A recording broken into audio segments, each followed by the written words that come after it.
Mbola hijanona amin'izay tontolony aiady izay antsika ny club-ny aikido fanantenana moa dia nikarakara hetsika goavana festival des arts martiaux tamin'ity farany herinandro ity. Fombiazana tanteraka no azon'zareo avy eo amin'ny aikido fanantenana tamin'ny hetsika izay nitanterahana izy ireo tetsy amin'ny lapan'ny kolontsaina sy ny fanatanjahantena nampitolagaga ireo mpijery marobe ny fahaizan'ireo mpiatroka aiady malagasy tamin'ity tolakandro ity.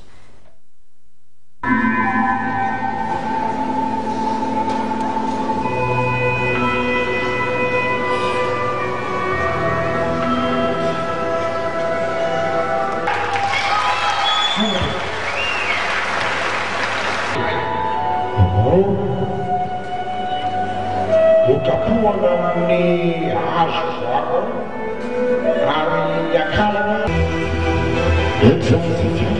Maïdan Eric, simplement la troisième dame de Stéphane Bidou, Manoni Apokane, Midan.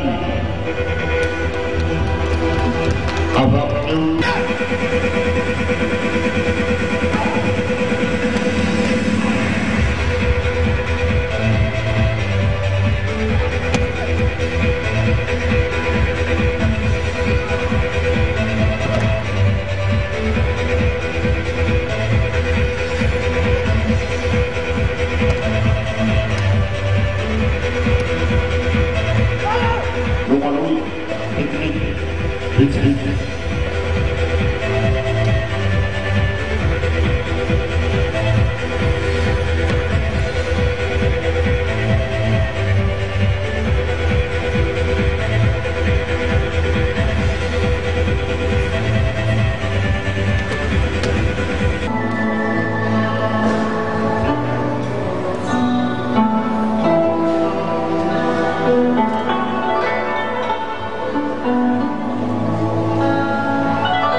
Manipulation, bouclier, tenta, alarme, arrive.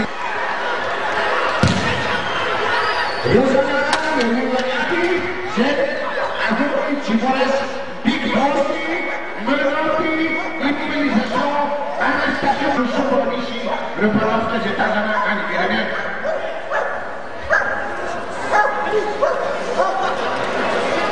Repli, prudence, observation, ses amis, le fiatia, le petit zone, Fabrice.